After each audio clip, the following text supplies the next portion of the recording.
So there's that. I'll keep the YouTube live chat open and then we will get started. I'll share my screen with the agenda and take attendance and do all that. We're missing one person, but Carrie, I think we still have quorum because the three other people that we voted are here. So Yeah, as long as you have quorum, you're fine. yeah. Okay, cool. So for those of you who are, oh, actually Sylvia's here, so just in time.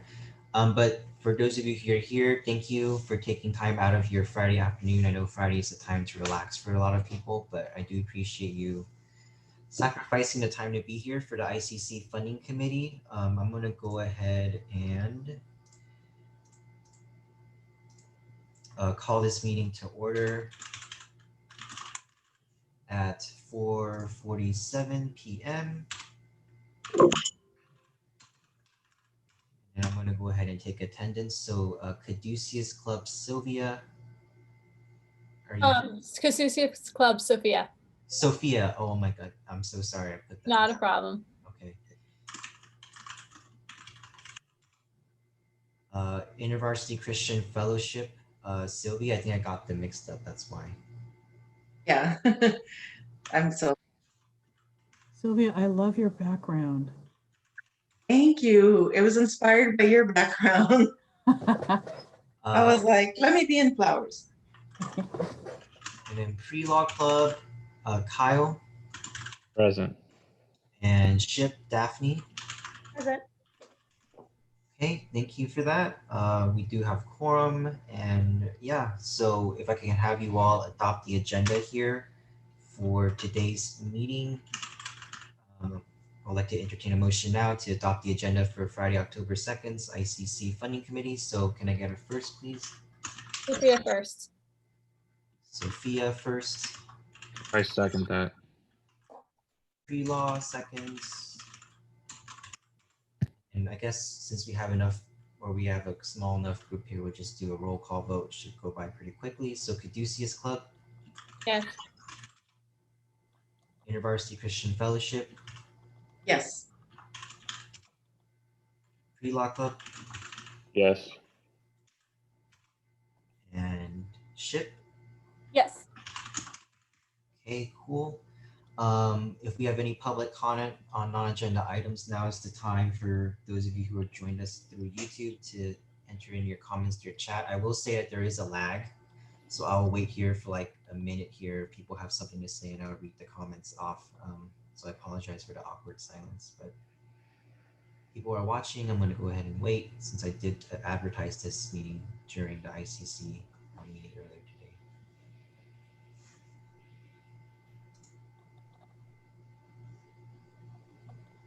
Okay, I don't see anybody in the comments there, but I'll keep an eye on it because I know again some people's internet might be slow. But with that said, we'll move into the meat of the meeting today, which is action items. So modification of ICC funding procedures, and as always, you know me, I've done a lot of preparation in terms of what I think we should all talk about during this action item. So first, I'll go ahead and talk about this board letter. So this is the document that I will be sending, or I will be giving to the AS board during next week's Wednesday meeting so that they can approve some of these modifications that we want to have for the fall. And I will go ahead and send this to you all in the chat right now so you can all view this. So pretty much what I did actually is that I took if I've been sending you the link to the ICC stimulus funding document from last semester, I took that document and I kind of modified it to fit this semester. And I highlighted the portions that I think we should kind of go over here. And I'm actually glad that Kyle is here, who is our parliamentarian and also our Chief Justice, to kind of maybe speak more in depth about what exact clause or article I need to modify or add stuff to. So with that said, I know I just sent the link in the chat here while I wait for people to pile on. But does anyone have any comments or just concerns before we kind of start this discussion, just so I can get an idea of how the rest of this can go? in regards to funding? The period of modifications unclear. Are you referring to December 2020, or is there a specific date you're referring to in December? Yeah, so I'll get to that, but before I get to that, I just wanted to know if any ground rules need to be made or any concerns from people, because I know I tend to kind of just get into it without asking people's feedback. So, but is there any just kind of general concerns about funding or anything like that? None for me. Okay, cool. Yeah, so I guess we can just dive right into it. So period of modifications, yeah, it says October 2nd to December whatever, and based on the governing documents here, what it says at the end is that attendance, the charter club section. Yeah, emergency circumstances may not exceed 30 days at a time. So Carrie and Kyle, I would defer to you on this. Based on this emergency circumstances clause that was added to the bylaws, should I put December as the month that this stuff terminates, or should I put it as every like 30 days, so like it would end a month from October 7th, and I would have to bring it up as an action item during every consecutive AS meeting after that? So I You would would have ask, to. oh, go ahead, Go Kyle. ahead. Yeah, you'd have to continue bringing it up, because if we say it's a maximum of 30 days, then Mhm. each 30 days you'll have to do that. But since it is a bylaw, we could bring this in front of the executive board and possibly change that. Okay, but I think before we change the bylaws, we still have to say every month this has to be renewed. Correct. Yes, then, right? Okay. So that was gonna be my conversation, is that, what was the intent of the 30 days? And I think Yeah, that that was kind of where I was confused too, and I was copying the original document because the original document actually had quite a longer period. So if I go back, but just to think, I just want you all to think about, like, so why would we want only 30 days? And because what powers are we granting someone, mhm. and decide, was the idea of having 30 days a good one, right? If you don't think you need to have 30 days, then by all means change it. But if you think 30 days was meant as a safety stopgap to keep this from just going on and on and on, you know. Mhm. And for those of you who want to kind of go to the exact clause where we're talking about this, I've added the Google Drive folder link in the chat, and it's under the governing documents under um, Article 1, Section 6, so page 62. I want to look at that. Fantastic. Thank you. So yeah, that was kind of my concern. I mean, I think for now, before we change the bylaws, I mean, it's kind of a chicken and egg thing, right? We would still just have to put the month, and then after we change the bylaws, then we can. That's something that I think maybe in the rush to kind of get emergency procedures as a clause added to the ICC thing, I didn't maybe take a closer look at it when we voted it in during the spring AS meetings, that 30 days was going to be kind of a contentious thing, just because now this is the reality for the next semester moving forward. But see, I would keep going back to the reason why you have 30 days, because we don't know. This is an emergency powers piece. And for those of you on the committee, the way this works is that bylaws are things that are set in place by the associate students on how to conduct business. And those generally are influenced by the Constitution. Now, the Constitution can only be changed at an election by 51% or 50% plus one vote of people who vote. So it's a larger deal. Bylaws can be changed, and Kyle, help me if I'm wrong. Is it 3/4 of a vote or 50%? I can't remember. Of the executive board, Yeah, 3/4. yeah. So bylaws can be changed by 3/4 of the vote. There are 8 voting members, so that's like what, 6? So 6 people can change the way things run versus when you have a larger constitution issue of thousands of people. Now, constitutionally, you put these safeguards in, like you say, a thought, like under emergency powers, we're allowed to circumvent certain behavior. So I understand that maybe you want to have it for December, But I'm also going to say, I think there was a reason why we did it for 30 days. Okay. Also a check and balance on power, right? Because what's to keep you from saying, oh, we're going to change that December 2021, right? So I think the advice from Carrie and I think from Kyle a little bit too, I'm getting, is that we should just follow this 30-day thing. And I mean, it's not a problem for me. I can just set it on my calendar to every 30 days, just bring it up to ask AS to add this on their agenda to approve. It's going to be on me to refresh this modifications every 30 days or so. On another note, we could always set a timeline for the amendment. We can say that this expires on a certain date. I don't know if we've ever done something like that before, but it's always a possibility in this instance. But if we decide not to do that, it's very possible that we can just continue the month-to-month thing, especially if this has to be extended. This would allow you to be able to extend it as long as the executive board approves it. Okay, so I think just to make this simpler, so we don't have to vote in any other changes to the bylaws and to kind of keep Carrie's checks and balances idea in mind, I'm just going to set this end date for October 28th, but I will make sure to ask that I renew it on the meeting on the 28th. For those of you not familiar, as the board, we meet weekly on Wednesdays. So that's the time that we do business to vote in things and take action. So I'll clear that out then. So the next thing of concern here is the article in the section that we're modifying. I mean, it's not a modification as much as it is, I think, just adhering to the emergency clause, because I don't see any clause in the governing documents stipulating the procedures for funding.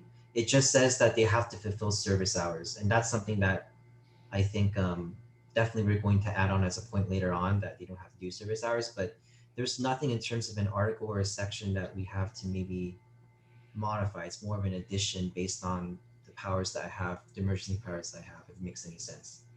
I think you need to look at committee bylaws, because the funding bylaws, there are funding guidelines. And I Right. think, are you looking in constitution or are you looking at bylaws? This is governing documents, so I believe it's bylaws. If I'm wrong on that, you can correct me. Means, purpose. Yeah, Kyle, so this is what I'm hoping, like when we go fixes, see at the bottom where it says governing documents, there's so many Yeah. governing documents, it'd be helpful if it says bylaws, so we don't have to go all the way to the top to figure out what we're looking at. I can change. That shouldn't be too hard. It's just a footer. Yeah.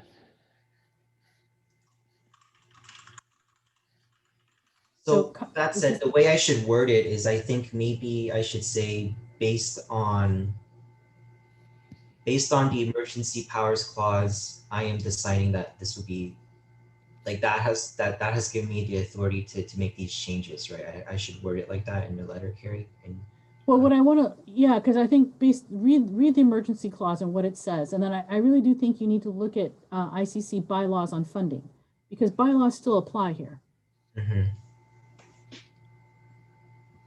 In the event that the regular operations of ICC have been impaired, the executive board may grant the ICC chair, who is me, emergency powers based on a 2/3 affirmative vote on duly noticed regular, special, or emergency meeting for a specified duration not to exceed 30 days. Extensions may be granted, but not to exceed 30 days.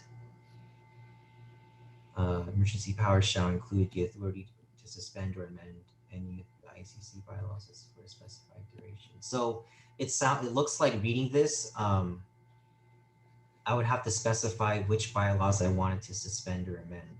Mm-hmm. Okay. And I think that's the tricky part too, because then I have to dive into the document and see which article and section that I'm trying to modify.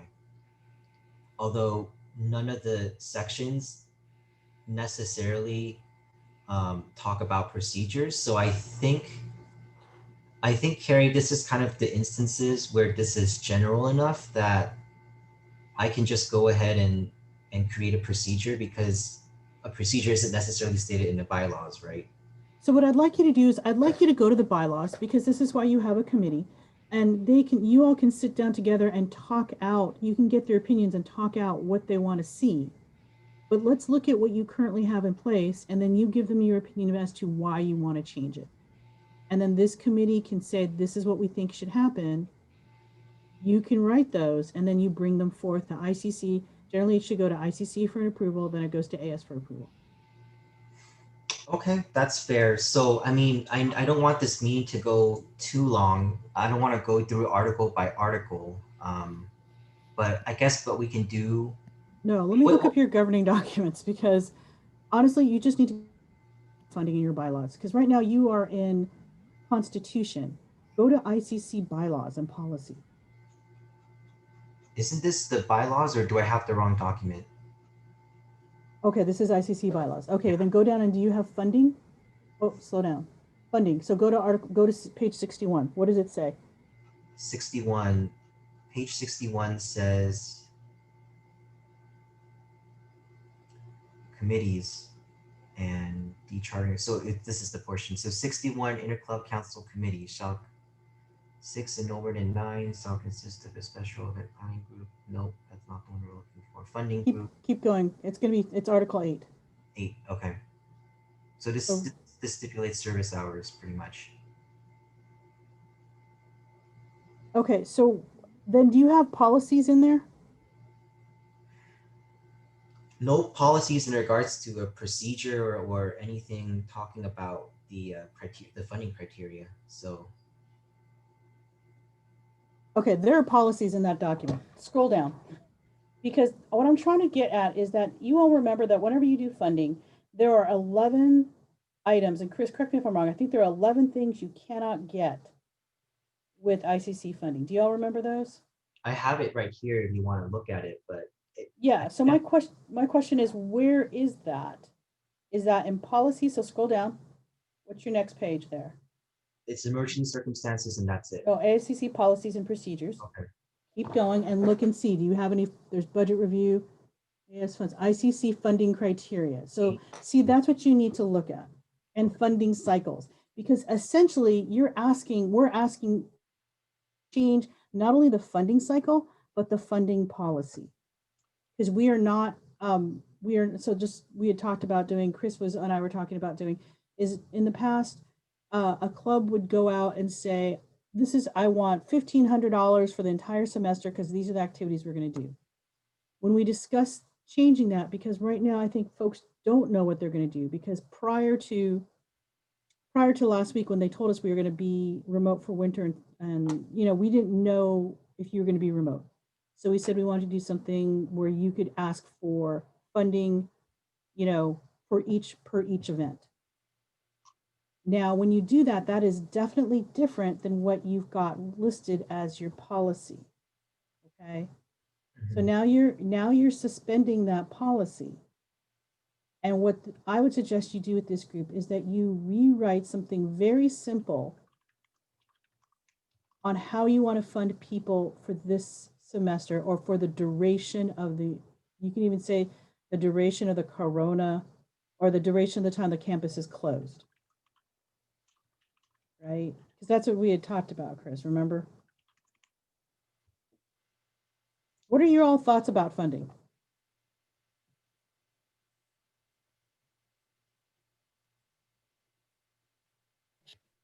Just one Um, thing based on, oh, sorry, go ahead. Oh, I'm not familiar with the whole funding procedure, so I'm a little lost. I want to be helpful, but can we get access to this governing document? Yeah, it's in a Google Drive folder I sent in the chat. So I guess I can't find it though. Yeah, Chris, I tried finding it. Just send the document. Yeah, it's Because not in the drive. it doesn't get you to the drive for some reason. Yeah, thanks. Just one thing I want to note on the fact that we're thinking about doing a policy where we're saying the campus is closed. There's a possibility the campus could intermittently open, because this is what happens in the beginning. So if that happens, how would we look at funding procedures? For example, if we have funding that went through when the campus was closed and the campus opened again, how would that funding react to the change in procedures? So that's a good question, right?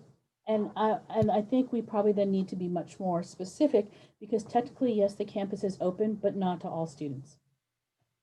It's only open to students who have a registered class that guarantees them the right to be on campus. So, and the other thing is, remember I keep saying right now, because we're in the purple tier, I'm not allowing any face-to-face club activities. But if we come down a tier or even 2 tiers, which we might in the spring, that allows us to congregate, but the college is still closed, I might allow off-campus club gatherings if the city allows me to release that. Can we specify that it's until PCC campus opens for normal activity? That negates the issue of certain classes being able to go on campus. Yeah. Because what we were thinking is this, is you as clubs, I think right now we don't know what activities, I couldn't envision at the time in the spring what you all could do, right? And so now it's like, we need to give you all funding, but I don't think a club can come out and say, this is a full semester worth of stuff, because things might change. So that's why I just want to give everyone the flexibility to ask for one event at a time. Right, that makes sense. And that is drastically different than your funding policy that you have. Yeah. So,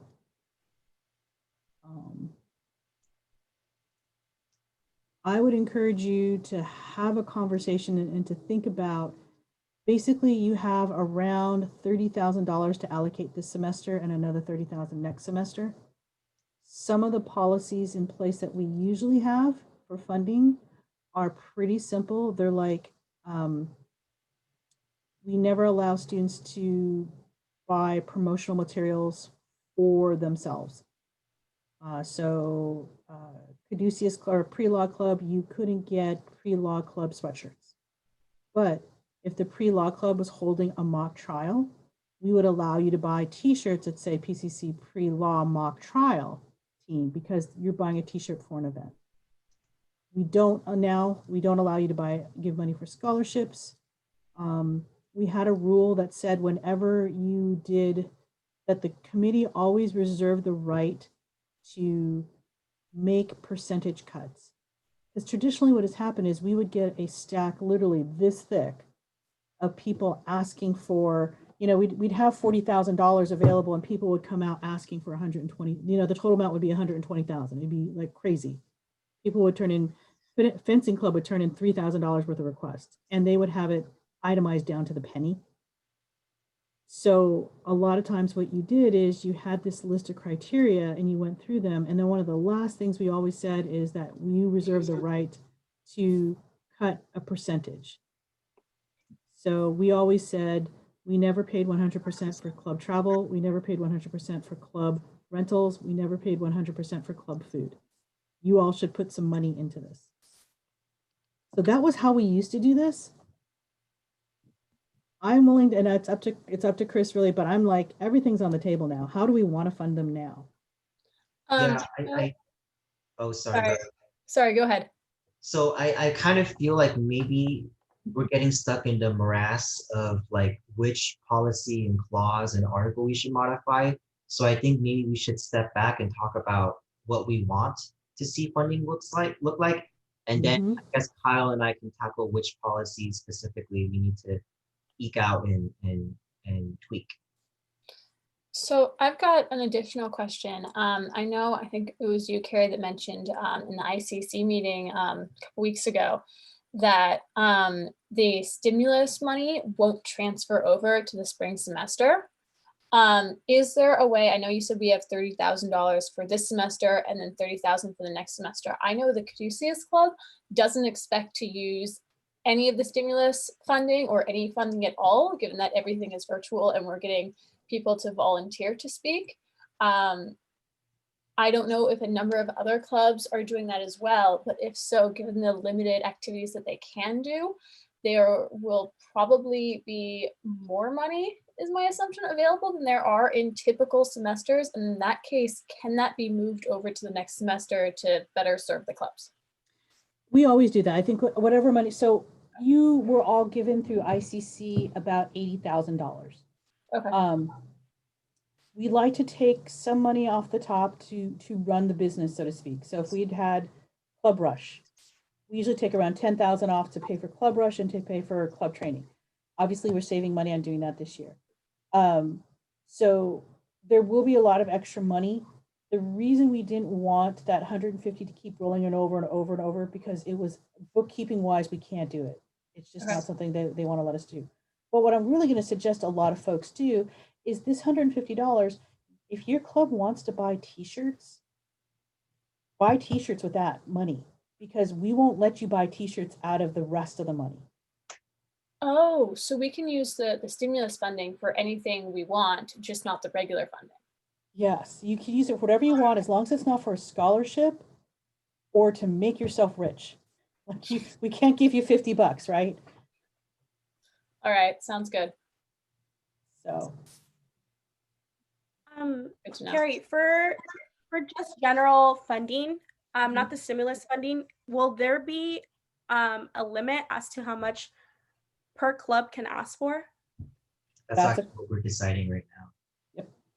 Yeah, so to kind of get away from stimulus funding, because I kind of told everyone, I guess at the beginning of the meeting, we'll be talking more about regular funding than stimulus funding. I think stimulus funding, we can kind of, I think, lay that to rest, at least for now. I want to focus on regular funding just because I already sent out the document and procedures in regards to that, and I don't want to rock the boat and change something again on people once I sent it out.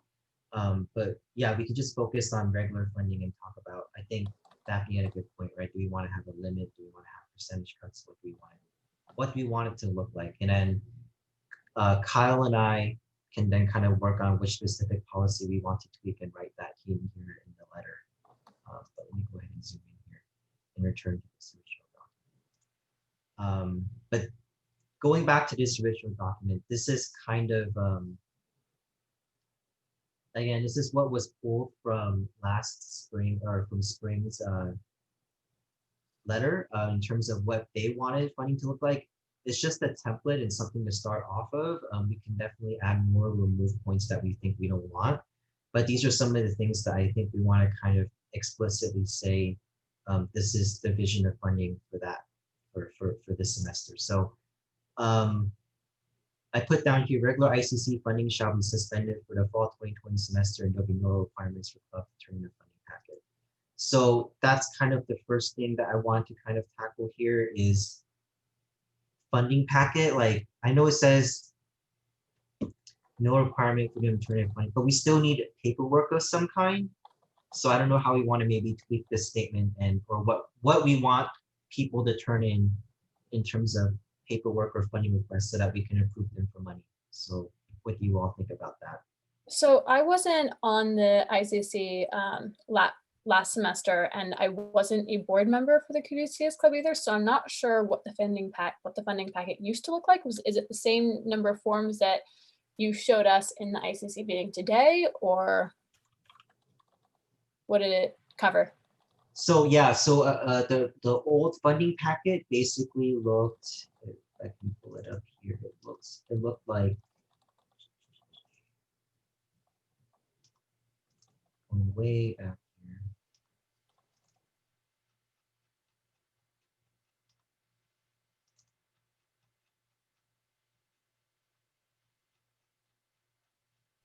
To put an itemized budget.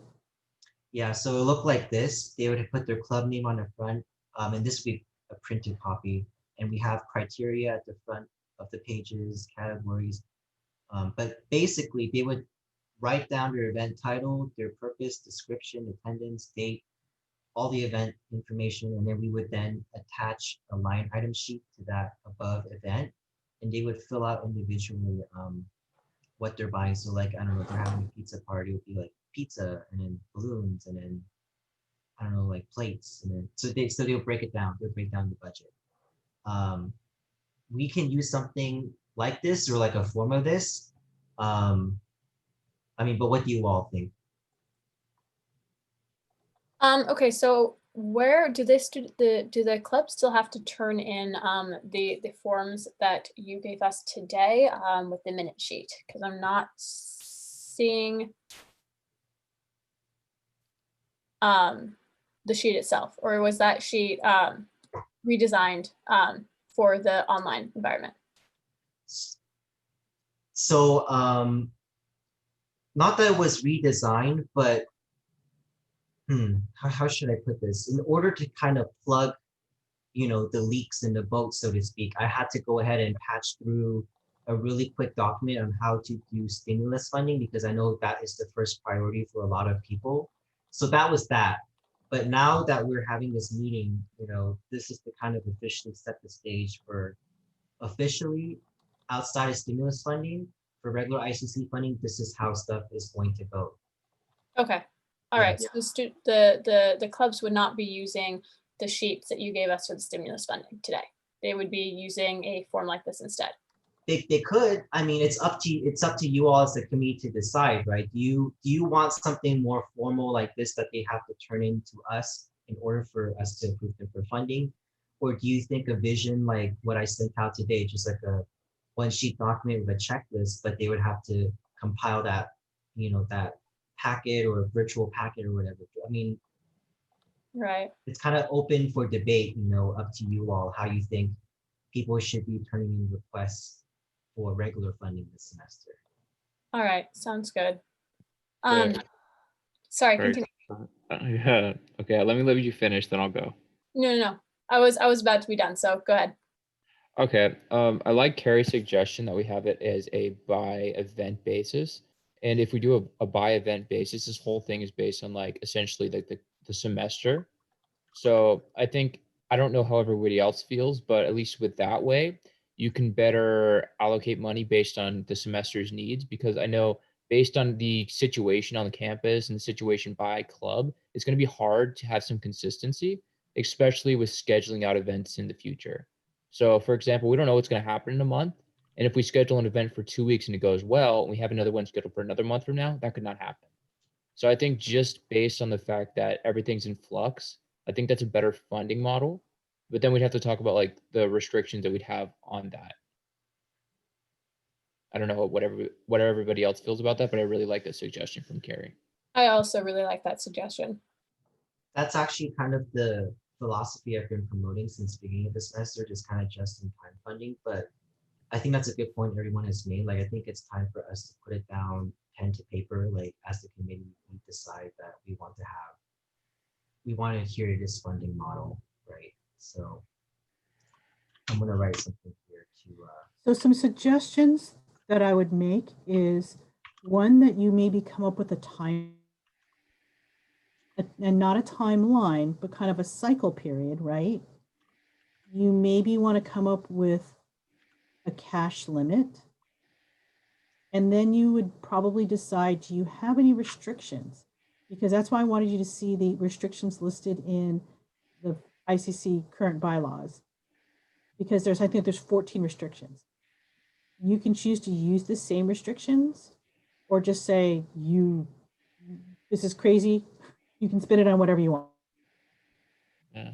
I just want to note something on that. I know specifically for the pre-law club with our mock trial program, there's going to be a pretty hefty entry fee for the program, which would mean that any kind of large scale minimum or maximum amount of money that you could spend from ICC, the money when you can request, there's a possibility you could go over it. And I'm not sure what Carrie will be referring to or what we decide on for that amount. But specifically, I know for our club, that's like the only sort of funding we need pretty much for the entire year. So if you compare it to the previous model, we'd be under requesting from ICC compared to other clubs that have a lot of very cheap, lot of events. So it's just something to take into account, because for some clubs, they do like one large event during the year, which could kind of skew the entire funding model we have, which is based on like a maximum versus the overall amount of money that they'd be requesting. So my suggestion would be to have like a model where we say we have like them put, it's going to be kind of hard. I don't know how to verbalize this, but there needs to be some kind of intermediary where we can ask them, how many events do you plan to have of this magnitude? Like some kind of far ranging questions, even if it's not necessarily going to be 100% accurate. I would like everyone else's feedback, because I feel like I verbalize this very badly. Go ahead. Kyle, I think you do make a good point. For instance, for a ship, in the fall semester, we have two very heavy events, money heavy in that sense. So we have our convention and we have our end of the semester event that we want to coordinate at the end of the semester, right? But we don't really have anything of that magnitude in the spring. So it's kind of like stating how many events of this magnitude are you going to cover this semester. I think that's an important point we have to address when their So clubs are asking for funding. Is there any way that we can do something like for the clubs that don't have previous documentation of what their funding was in the normal semester? They have a set limit. So you either have a set limit, or for the clubs like Daphne and Kyle mentioned that have these that have events that typically cost a lot more than what other clubs are paying for, you have a certain percentage that you could use of your typical semester funding that you would have submitted should it have been a normal semester. So you either have that percentage if you have prior paperwork showing how much you paid for events, or if you don't have that paperwork, you have a set limit that's designated to all the clubs. So I'm Does gonna. Oh, Does that make sense? yeah. I was going to say, I love how you all are thinking, how you're jumping into this minutia, but sometimes what helps is let's take a step back and think of something larger. I will tell you, Kyle, that what you described is the nature of the game. Every semester we will have that. We'll have one group who will be really heavy because they're going on a conference and that's all they want to do. Like SHIP does, their conference, right? That's all they want to do. And then the spring, they don't do anything, very little. And then you have someone like AGS who consistently, they have like 12 to 15 small events, but when you add them all up, they're asking for $15,000. So what has traditionally happened is we go through, people will put in like what they want, and it's not uncommon to have 6 to 8 clubs. Tropa, who's not active this semester, always wants to do their Noche de Familia, which is a big event, and they do dancing, and it requires costumes, and they're like, we need $6,000 for that, right? So it's not uncommon to have 5 groups who top out more money than you can give. And I'll probably tell you right now that I would recommend that you only give out 30,000 this semester. We were told we're going to have 80, but then we have to wait until the money comes in, and we're probably going to have to take a $10,000 cut. So I think you're probably going to end up around 70,000. So my recommendation is you allocate 30,000 this year, this semester, whatever doesn't get spent, you just allocate everything for spring. So there's always more money in spring, by the way.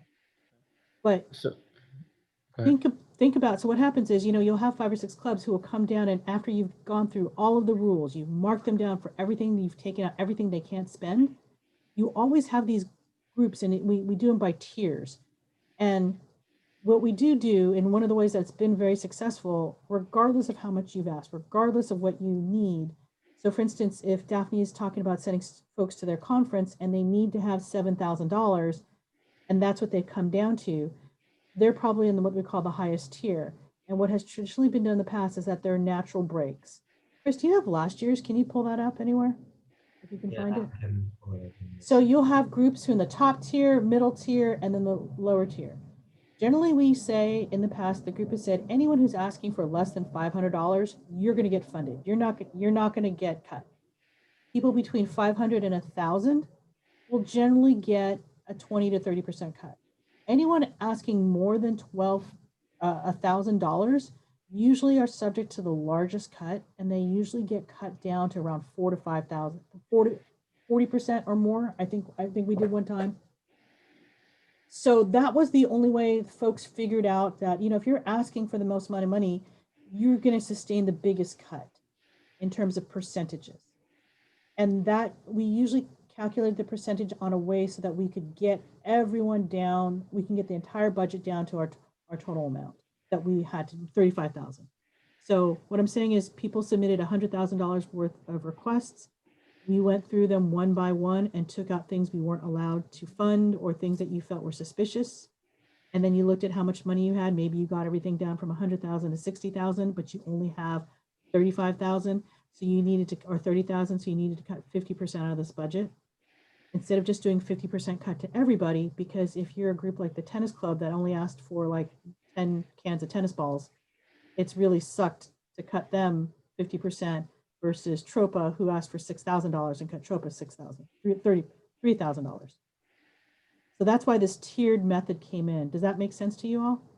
How we did that? Yes. So that's the way. So, you know, I wouldn't worry about the number because this happens all the time because people are going to ask for big things. Mock trial used to have to go back to Virginia for $7,000, and they would end up. And most of the time, I will tell you, most of the time, most of these clubs, the maximum I think we've been funding the last couple of years is what, $1,300, Chris? Yeah. $1,300. Yeah. So as you can see here, this last column, like a man asked for like 8,000 for their conference or whatever it was, and then we were like at the very end, we just put a cap on them, like you can only spend up to 1,000 regardless of what, however much else in the process you were able to eke out, you know, other sources of money, like you still had an end cap. And we also did that because there was a lot of veteran clubs who understood how to game the system. They would ask for 15 activities, knowing full well they weren't going to get all 15 activities, but they really wanted 6 of their activities fully funded. So if they asked for 15, they knew they would get their 6. Yeah. So that's why we did these cuts. So when I love how you were talking earlier about the minutia, about, you know, what is the percentage, what did you spend before, but maybe I'd have you look at a larger global idea and say maybe each club is only allowed a certain percentage of the overall budget. So they can come back time and time again, but their distribution can never exceed more than like 1% or 2% of the budget. 1% of someone do the math for me. 1% of 30,000, is that 300? 300. Yeah, but Carrie, my concern is we have a lot of clubs that we're continually chartering, so that is always going to be in flux, isn't it? So I have to keep track of that, and yes, I feel like that's a lot of. It's going to be a lot of paperwork. Yeah. But I hear you, and I agree. We shouldn't allow one club to come in and take half the budget, right? I really like the percentage idea of the overall amount in terms of the clubs consistently coming in to be chartered. Could we take, say, 10,000 off of the 30,000 and just reserve that for emergency stuff and new charters from new clubs, and then break down the 20,000 for the rest of the clubs?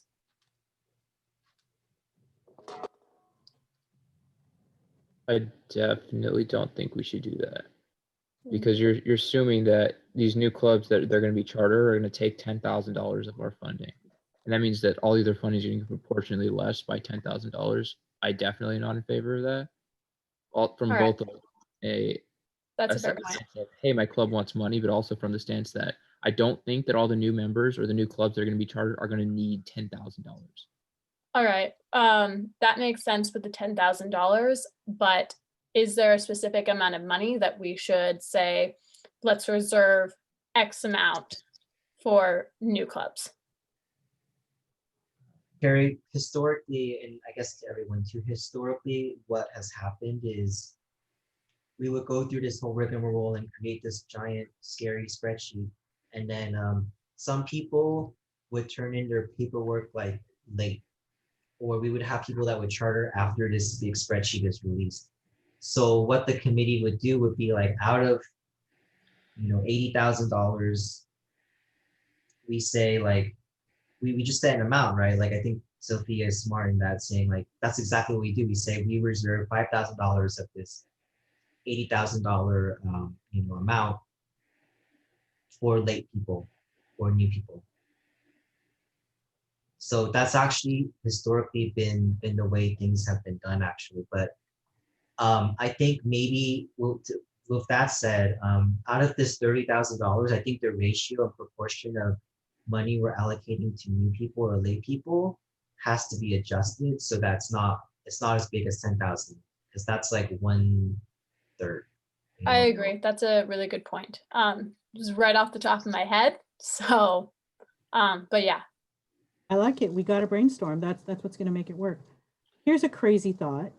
I do like the percentage saying each club can only get so much percentage of the overall budget.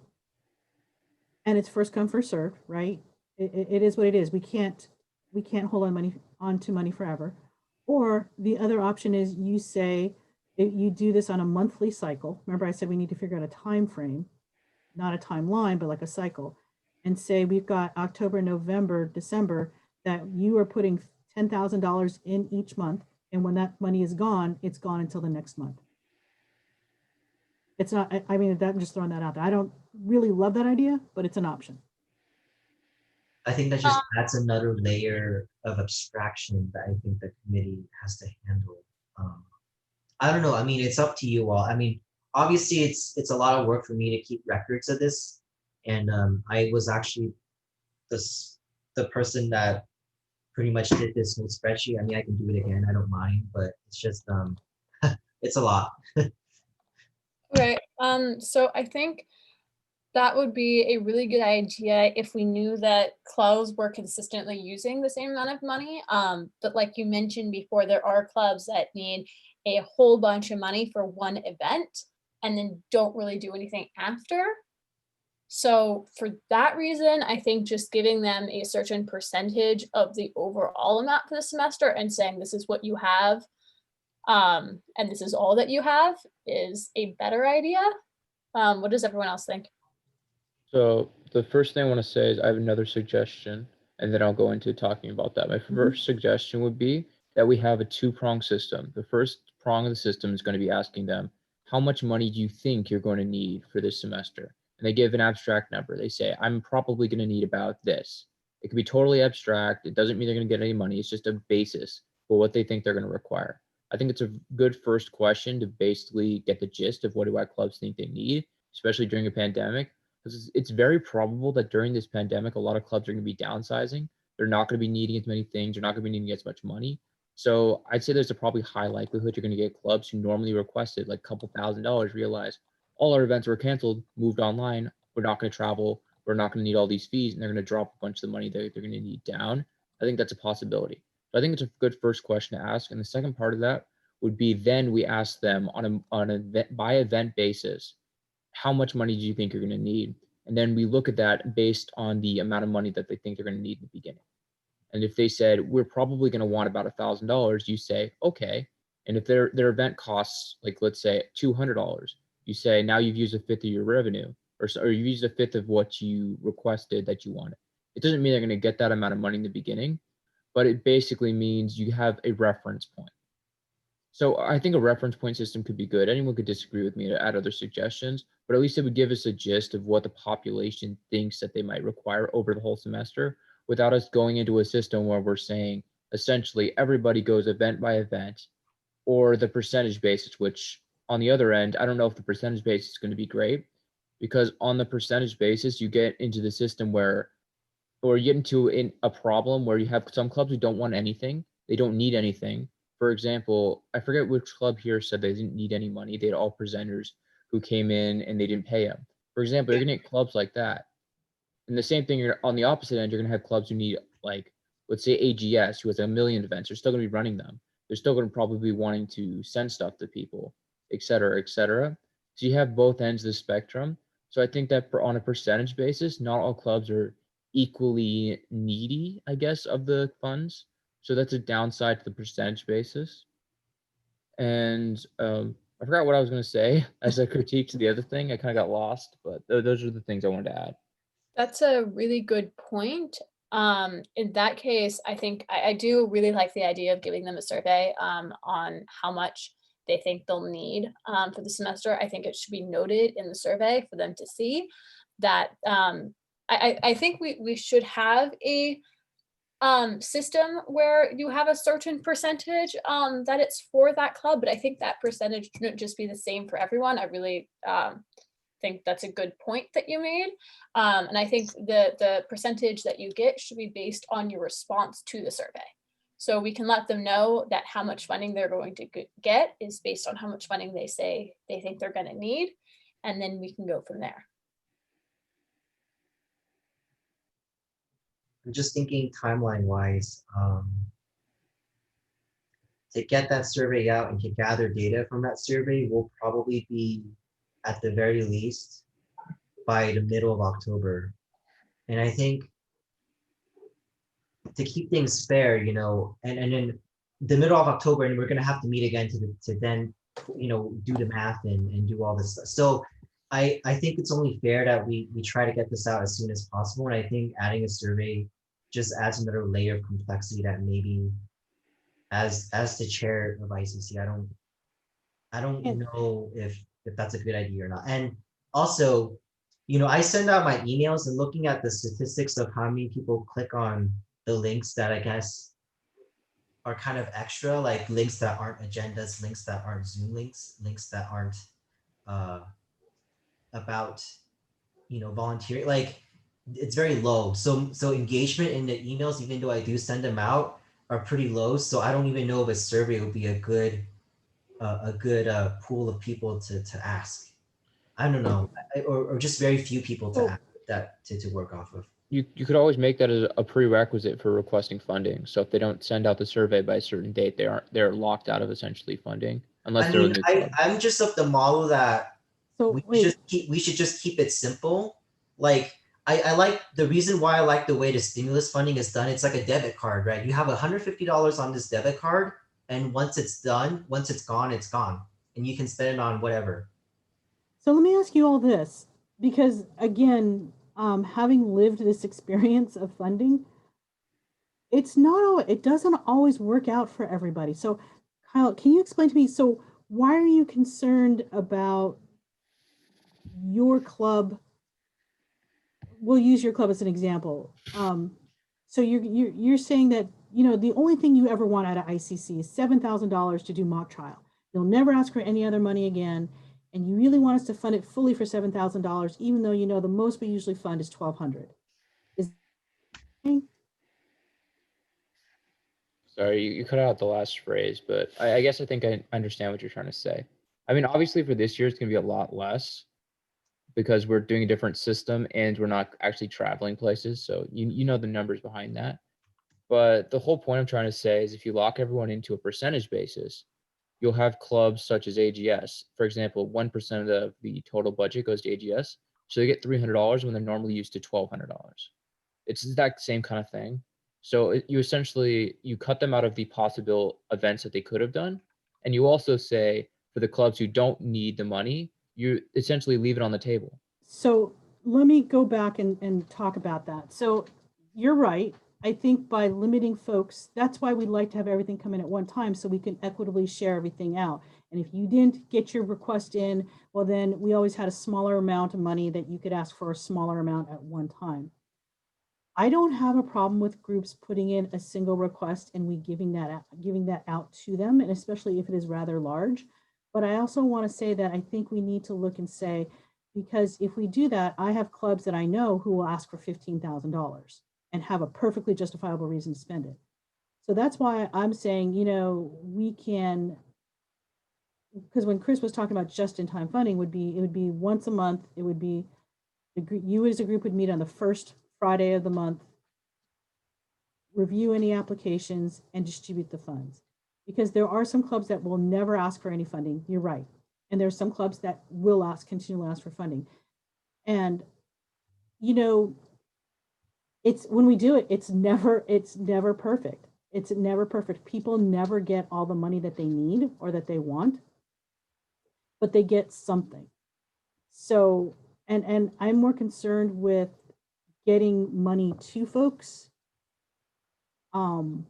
And so while I hear you on the survey, I'm kind of with Chris that it might take too long. My thought was just simply to say that no club can have more than 3% of the budget, which is $900, or 4%, say $1,200, because $1,200 was the max we ever handed out to each club anyway. Because to spend $1,200 it takes a lot of work.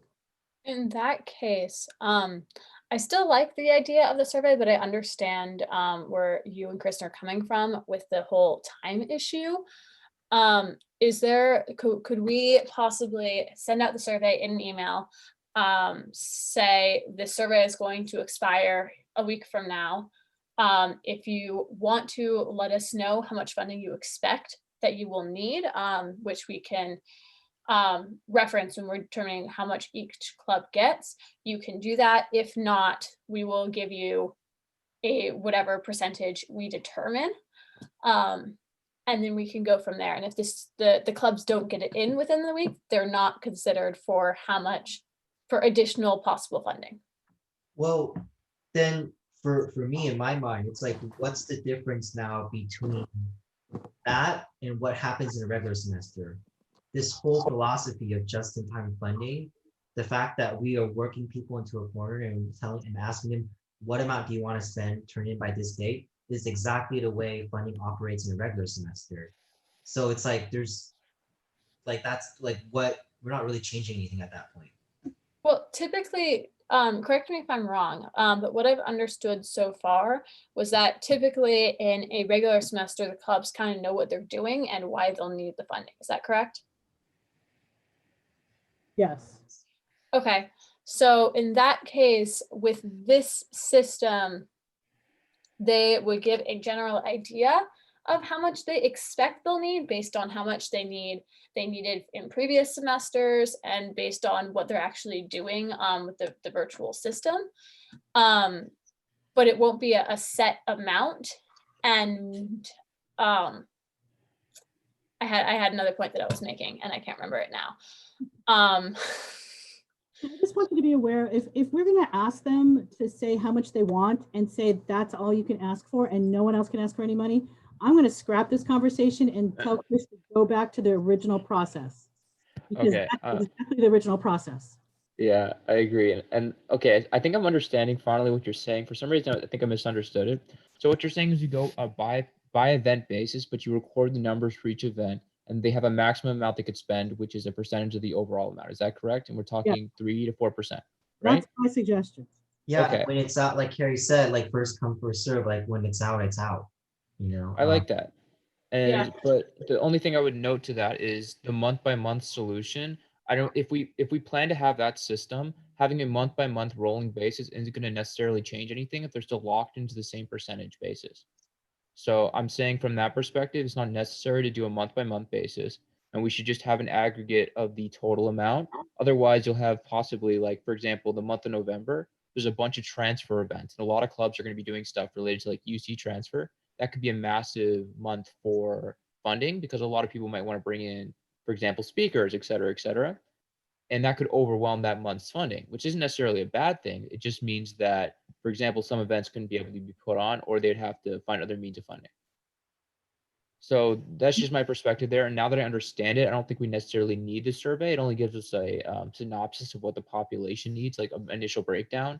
But if we plan to have like the post-emptive like review, I think that's good. It just means you have to review the data after every club puts in like an ARF and put it into a new spreadsheet. And we can always give them a number and say the total amount the maximum amount each club is going to be allowed to have will be $1,200. And they have to put in how much money have you received from us before? That could be a question, and make them do the math so that we're looking at that, right? I do hear what you're saying, and I do understand that if we did it month by month and say you had to apply during that month, it could leave us short in December and not be able to fund things. I do agree. I think that's the downside. You could also tell people they could put in for one event. I mean, I don't know. I guess that's a downside. Do you want to say you could all do it? You could put in your stuff now. You can put in all your requests now and have them reviewed. I don't know. Can I ask a question? Because this is all new to me, but when were the requests for funding due before? Because I know they were due by a certain time in the semester. it would typically be due mid-September, late September. Okay. And then the funding results will be released early October so that people have an amount of how much they can spend on their events for the rest of the semester. I can tell you for sure that we would have distributed money by this week because it came up in my Facebook group. I have a picture of us sitting here doing funding. So Okay. generally it's week 4, and usually we try and distribute by week 6. Yeah, I know it was early in the semester.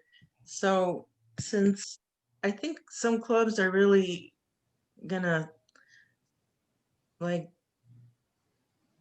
for our club, we're not doing our usual conferences because they're in person. So we're thinking like, what can we ask for? And so I think some other clubs are gonna be like that. They're not gonna have their usual costs that they ask for. Um, but I still think, the tier system could be in place in case people have a large amount to ask for. Um, I don't know. A survey, I think, would take too much time. I agree, since not too many people typically answer surveys. And then I know I just talked to somebody from another club that's not receiving the emails. So I encourage her to email Chris. There's still some things being worked out with clubs. So why can't we do it like before? Ask for people can ask for a certain amount. What am I trying to say? I like the way it worked before, that people, if they had plans, hey, let's go for it. But I think there should be flexibility for clubs that are still figuring out what can they do now. That's virtual, So just to clarify what you're saying, you want to go back to the system we had before, where we have the percentage basis for cutting, the tiered system, because from all our conversation, it sounds like we're moving away from that. So can you just clarify? Yeah. Well, to me, the tiered system is like people can ask for whatever they wanted, and you cut them at a max. It used to work before, so why wouldn't it work now? That's what I'm saying. Like, why reinvent the wheel if it was working before?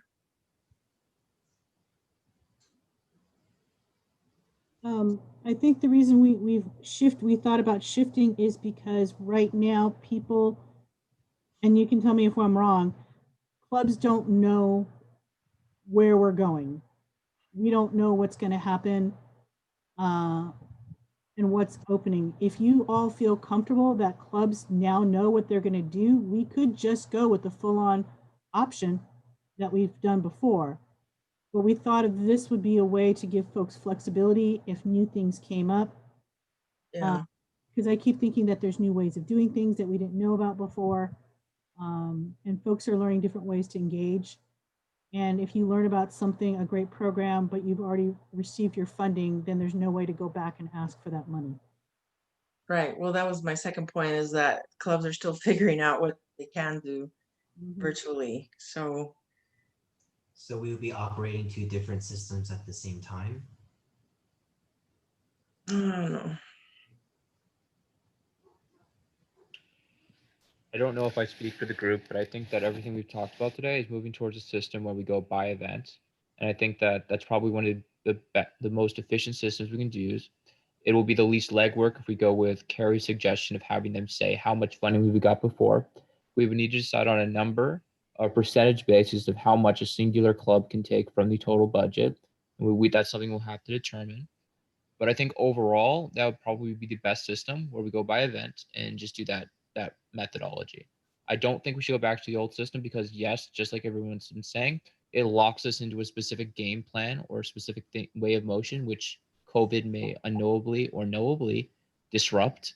So I think that from everything we've said, I think that we should lock ourselves into that, or at least tentatively say that that's our plan for continued talk. Does anyone disagree with that statement? Yeah. No. So the percentage basis is different than the tiered process. That's what's not clear to me. Well, yeah, because when we used to do tiered, we would have certain levels of funding based on how much we put it in highest to lowest, and generally at a certain point we said anything below this point we were not going to cut you. You were going to get your money. Anything above a certain point, usually $500 to $700, you were not going to get all that. You were going to be subject to a cut. I think Oh, and we're okay. looking at the percentage. I'm I doing, didn't understand. yeah, it's okay. It's hard. We've been, believe me, I only know this because I've been doing this for years. Right.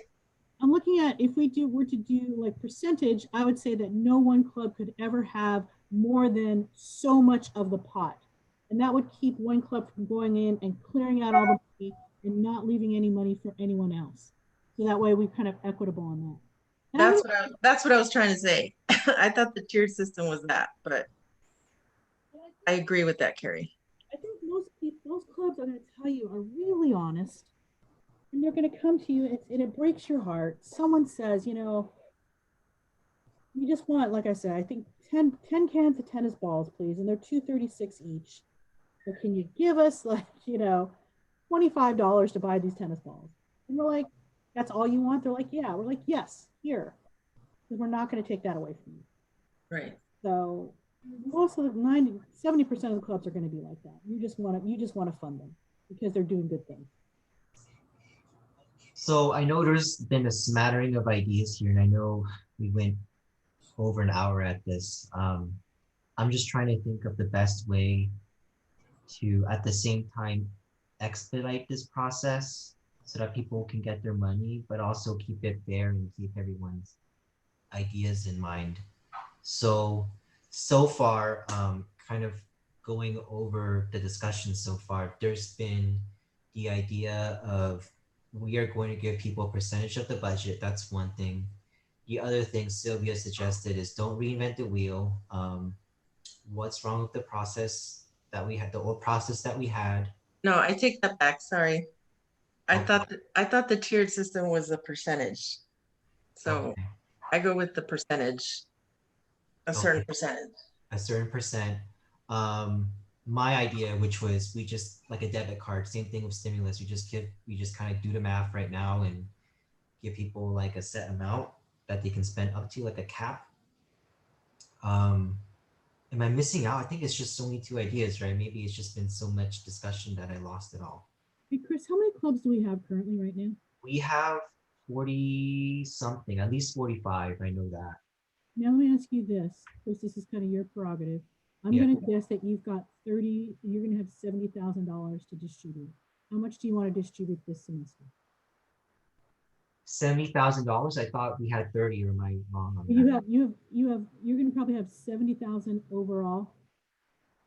Okay. So what do you want to do? 35 this semester, or do you want to do 40? What do you want to do?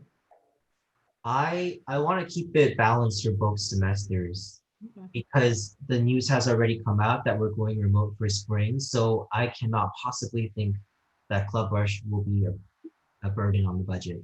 Neither will banquets or anything because we're not having one. So doing that math, if we did a percentage and say no club can have more than 3% of the budget, that comes out total. They can have under, right? But they can't have more than 3% of the budget. That's $1,000, $1,050. Mhm. So that's 3%.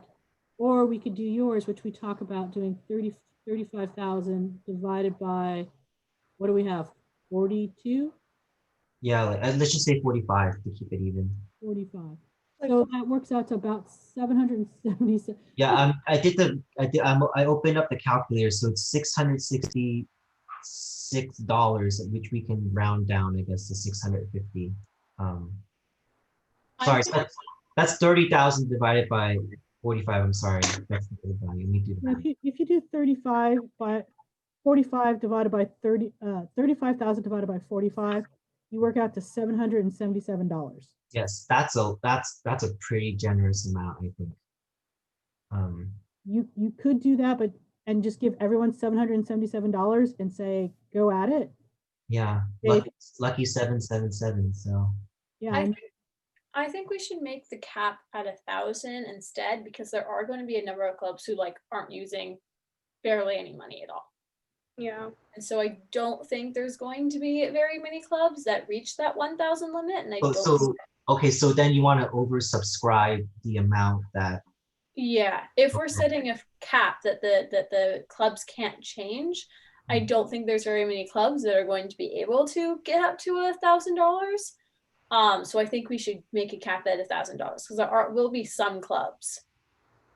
Now, do you want to just straight up give them all $1,000 and say spend it, or do you want them to have to apply for it each time?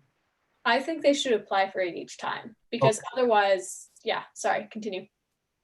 No, I was going to say, okay, so we tell them everyone here has $1,000 in their credit or credits, to be able to ask money or funding requests for, but we're doing the requests on a kind of basis by basis case, which is like the monthly thing that we were talking about. And each month, if you want to dig into that $1,000, you come and you provide documentation, you talk to the committee about your event and your breakdown of budget, and we give you a final amount out of that 1,000 you can spend, right? I think that's a good plan. Yeah, I agree. So I think that's a good middle ground, because then it keeps the original philosophy ahead of just in time, and then it kind of not necessarily like wholly represents this percentage thing, but we still did the math and we divided it by how many clubs exist, and we came out with 777, which we're rounding up to 1,000 because we're oversubscribing. And that's fine because you still have money left over.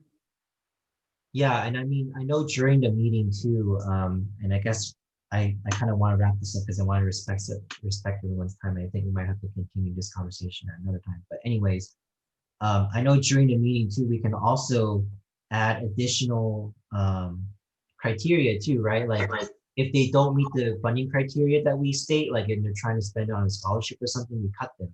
If they're trying to spend it on items of a particular category, which is how we get percent cuts in the past, we will cut them too to keep it fair across the board. So that's just me though. I don't know what you all think. So I have a question, Chris. Do you want them still to abide by the funding guidelines established in policy? Yeah, actually, let me pull it up because I think a refresher would be good on that. So if I go back to, my gosh, I have a lot of documents. I'm so sorry. Here, let me, here. Yeah, so this is what the criteria looks like. It's the same. It's actually the screenshot of that first or second page of the regular funding packet. And these are the things that clubs can or cannot spend money on. So if you want to take a look at that.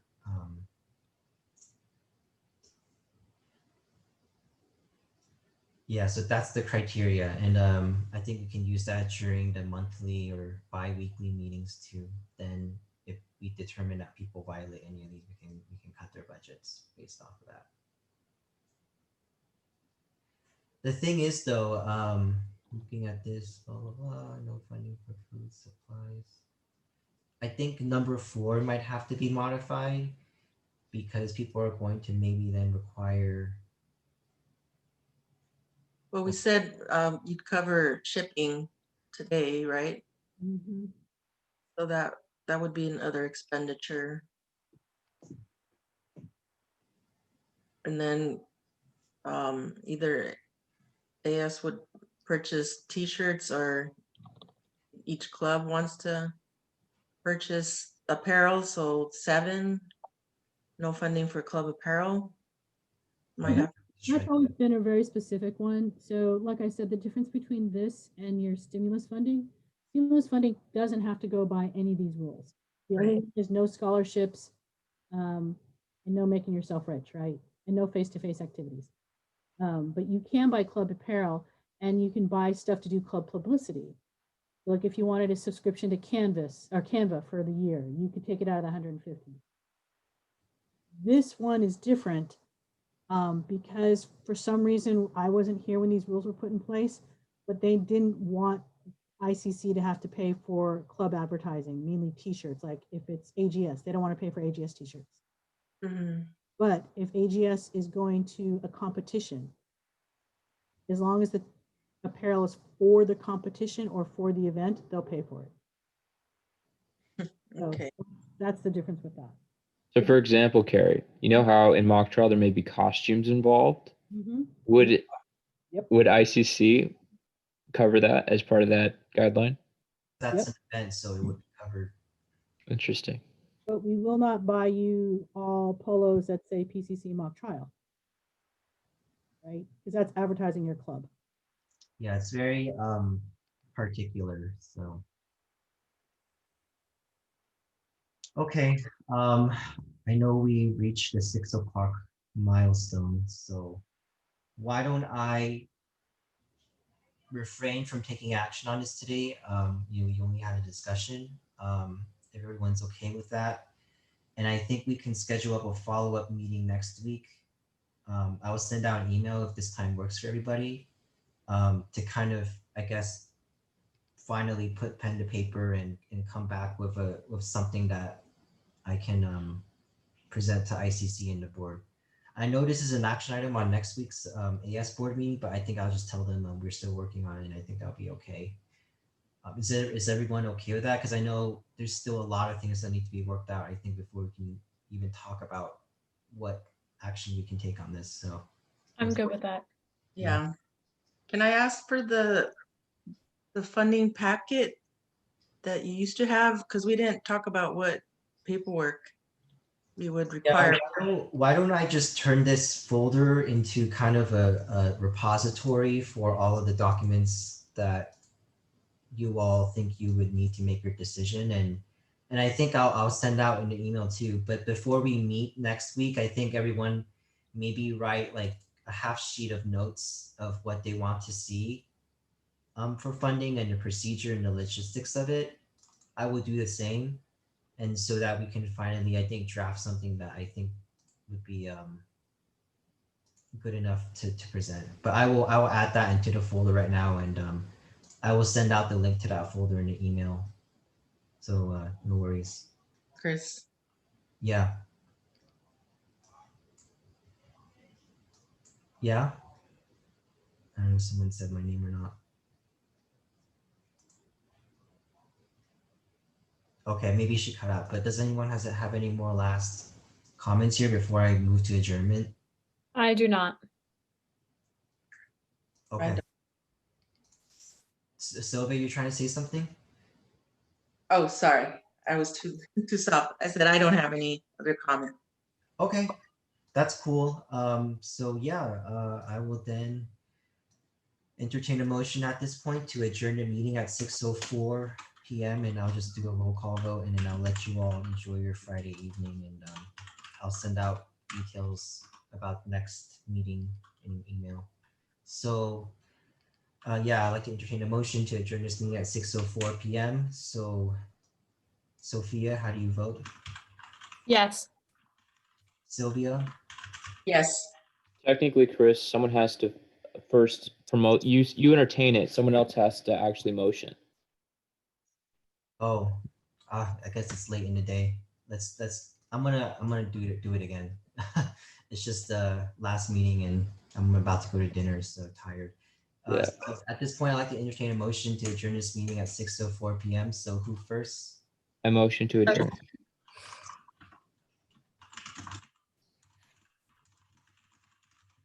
Any second? I'll second. Okay, and then we'll move to a roll call vote. So Sophia, Yes. Sylvia, Yes. Kyle, Aye. and Daphne. Yes. Okay, so meeting is adjourned.